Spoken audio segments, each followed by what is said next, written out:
Welcome, Dr. James Beckett, Sports Card Insights. Rich and I love talking about the 50s and 56 Topps. Obviously, as you know, is the first card I ever got, near and dear to my heart. And I'd had some other contacts about that. And I've done episodes before, but I love the 56 Topps set. So when Matt mentioned that, I thought, well, assemble your questions and let's tackle them, and maybe we'll learn something new. Sometimes I do. Sometimes in just talking through this, it becomes clear that the passage of time has illuminated some things. So thanks sponsors, Beckett Media, Beckett Grading, Beckett Authentication, ComC.com, Burbank Sports Cards, Mike Stadium Sports Cards, Heritage Auctions, Hard Scott Auctions, Topps, Upper Deck, and Panini. So here's the first part of the discussion of 56 Topps. That's a teaser. There's a second part coming.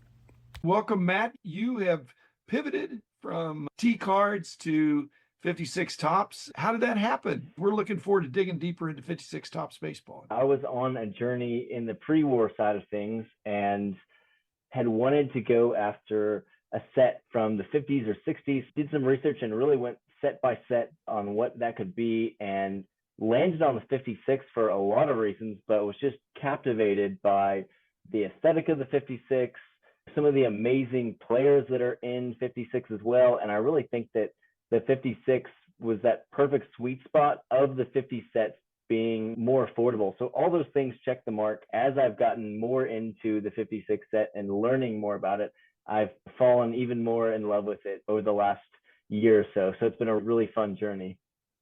Strong words, Matt. Gosh, Rich and I have had an enduring love affair for 56 Topps baseball as well. So maybe it's contagious a little bit. And all those things you said are true. But Matt, what are your questions? We could talk about the aesthetics. We could talk about the player composition. We could talk about the innovations, whatever. I don't know much about the actual design and the artwork of the set. I have a theory, but Rich, you want to go first?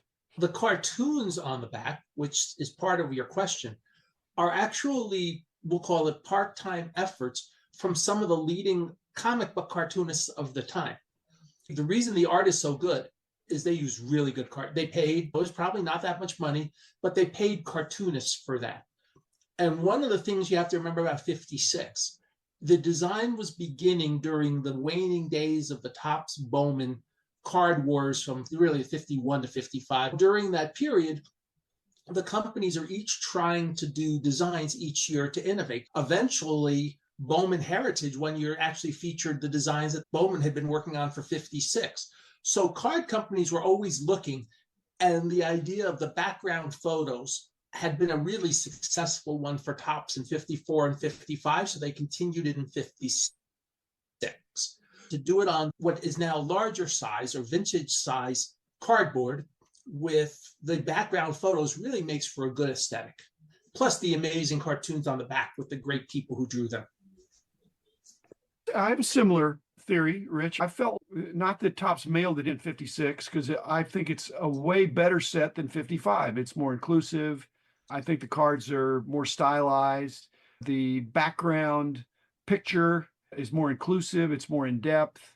It's got more action instead of 54 and 55 were just posed things. But my theory is that Topps, whether it was the design department or the company, they were their hands full with a lawsuit with what turned out to be an acquisition of Bowman. And so 56, I think, is too similar to 55. And it shows there was lots going on at the time. And yet, like I said, I think 56 is way better than 55 aesthetically. It's not impressionistic, but it just has a softer touch to it, a little more artistic. Remember, with the Topps Bowman war being over, Topps now has rights to every player, yes, so to speak. They don't have to worry about a lawsuit about any player. There's no more lawsuits to worry about. There's some other people too, but really Musial is the biggest name missing. Musial right. Under contract to Rawlings. There's a couple other noteworthy names. Both the Robinsons, Brooks Robinson and Frank Robinson, could have been eligible for that set. Was that because they had other contracts, or what do you think? I don't think they were part of the discussion of kids. If Topps really was marketing to kids, I don't think kids were asking for pre-rookies or unproven guys. They put some in there. It was Cy Berger, Matt, going to spring training and signing up people he thought looked good and we're going to have a chance to make a splash in the big leagues. And so even though I would think Brooks and Frank would be worthy candidates, they certainly proved it over a couple of decades of Hall of Fame caliber play, but in 55 or 56, it maybe just a little premature. Frank wins the Rookie of the Year. He has 38 homers in 56. So it'll be interesting if anybody really knows when the 56 last series was printed, then that would be your answer whether Frank would have been in. If it was printed in May, sometimes you may figure, oh, he's just going to be a flash in the pan and not do it. But if it's printed in June, then maybe that was a mistake not to get him in. They made sure they got him in 57 in the first series. So I don't think there's any contractual issue. I think it's just more maybe the timing of when the set was completed and did they have any photos of him in 56 at the time. There may not have been any usable photos of Frank Robinson to use either for that set. It's not just when it's printed, it's when it's planned. They had their checklist planned up and all that stuff. So I don't know. Good point. I do think it's probably May. I don't think it's June. I think that they were front loaded to when kids were in school. If it's May, then it's still the first month of the season in those days. And as the first month of the season, you don't know for sure. The Reds may not have come to New York. You say, yeah, we can't get him in. Even though you can make adjustments, you don't necessarily get that player in. And will it increase sales? No, not at the time. Hindsight, you're saying, wow, that'd be cool. But it's cool, Matt. 57 Topps is also an outstanding set and has some innovations there. But 57 Topps happens to be my favorite top set of the decade. I think it's a wonderful. A little bit of a pure card. It's got the combo cards. Yeah, I think when you find a good centered version of a 57, those are absolutely beautiful. But I do think, to your point, guys, as far as Hall of Famers go, and that's what I'm working on, because Luis Aparicio is the only major rookie there, it would have been interesting if you had the Robinson to add a little bit more rookie star power to the set. But I think that for me, I'm honestly pretty grateful because it keeps the prices down from some of the bigger sets. I think about what other sets in the 50s or 60s could compete with it as the greatest sets of all time. For me, 54's got to be up there. That's loaded with star power. Your Aaron rookie, your Banks rookie, K-Line rookie. There's a lot there. That's what, to me, gave that 56 so much appeal as far as a set to go after. The thing with 54 is front loaded, but 56 has better players on an overall basis. 54 has bigger name rookies. 56 is a better set if you like to know what was really going on with baseball at the time. And I know you're more Hall of Fame oriented, which makes sense. That's still a challenging enough collection to work on. But if you're really doing a full set, 54, you're going to get people like Angel Skull, who I don't think ever played again in 54 Topps. There's all these guys that really never did anything. They had a lot of coaches cards in 54. A couple of them are Hall of Famers, and Heine Minush and Earl Coombs. They also have Tom Oliver as a coach in 54. 56 is a much better player-oriented set. But your key rookies, as you mentioned, you have Aaron, you have Banks, you have K-Line, you have a Tommy Lasorda rookie. You have Ted Williams' card 1 and 250. The first 50 cards of 54, consider the first set, is loaded with Hall of Famers. So you have a better Hall of Fame mix, but it's not as good as a mix necessarily as 56. 56, you also have the final cards of Bob Feller and Jackie Robinson, both of which are really cool. Okay. How about a negative about 56 Topps baseball? Tell me something good that's in the last series of 56 Topps baseball. Charlie Neal is considered a short print. There's another card that's considered a short print. I believe Aparicio rookies in the last series. So you do have some stuff there. Oh, no, but that's out of 80 cards. The best you can do is Aparicio. The first series, the second series, the third series has multiple big names.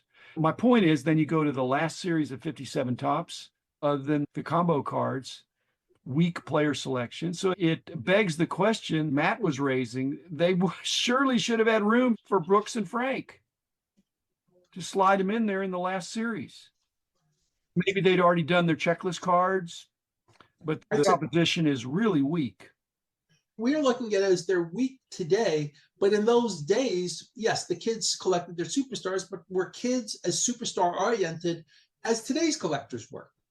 Jim, you collected cards and you traded. Were your friends superstar oriented in the 50s and in the late 50s and early 60s? Oh, or were they trying to finish their sets or their White Sox collection or their star Pirates? Oriented. Yeah, it was star oriented, but very heavily local. But then there were big names. If Mickey Mantle was there, would you trade 2 for 1. It wasn't 1,000 for 1. But my point is, the Topps had no competition in 56, but they already had front loaded. They probably were planning the first and second series, which has huge names in it. The star power is front loaded, as 54 was as well, because they want to get off the mark good. And they were ostensibly potentially going to be competing with Bowman out of the picture. The third series, a little bit not as good. Fourth series, way big drop off.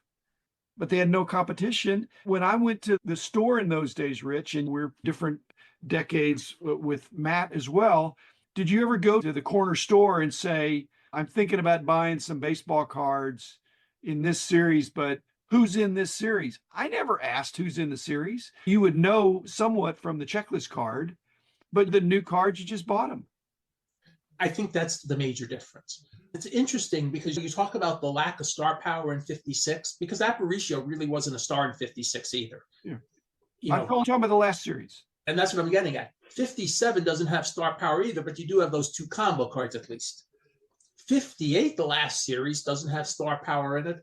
Until you get to the All-Stars. But it's got the All-Stars. Yep. 58, 59, 60, and 61 have the All-Stars.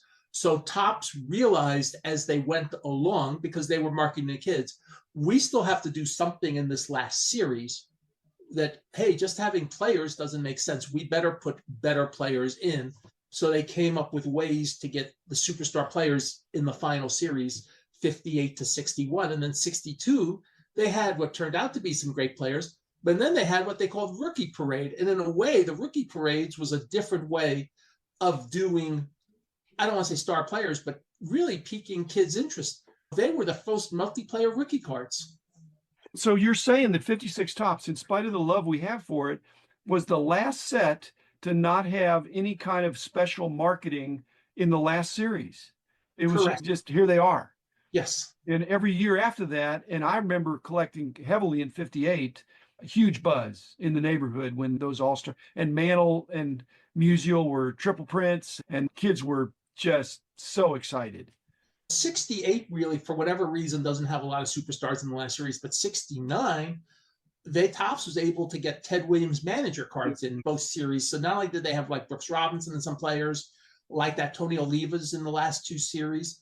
56, you're right. There's some decent players, but there's not really the same explosiveness of players that there were in a lot of sets later for the last series. Yeah, I definitely think they did get a little complacent there with the acquisition of Bowman, and that's partially why we see a little bit less at the end there. But Dr. Beckett, I'll spin this around on a positive note. I know I've heard you say a few times 56 Clemente is one of your favorite cards, but is there a reason why that Clemente stands out more than others as you look at his run through the 50s and 60s and the 70s as well? When I did the Clemente cover, I had Bart Forbes, a really famous, great guy, terrific artist, world renowned, but he did a 56 replica painting that was stylized. It's not an exact copy of the 56 Topps. And so if you look at that commemorative cover of the Beckett Baseball Card Monthly, the Clemente full art, then there's an inset of a 56 Topps looking card, which was my request to him, which he did. I don't think he did it for free necessarily, but it was like a throw in because he was a collector and he was this great artist and he became a friend. And he said, hey, I just thought you'd like this. And I thought, wow, not a huge painting, but it's just terrific. It's similar, but not the same. And I guess what I've always liked is the 56 Topps, like you said, same thing for Jackie Robinson. It is a go-to card for Robinson collectors because it's more affordable. And it's not 2 for 1, but you get the face image and then the iconic sliding home. And for Clemente, leaping up against the wall. You had 2 ways on the front to grab attention, and I believe it does. The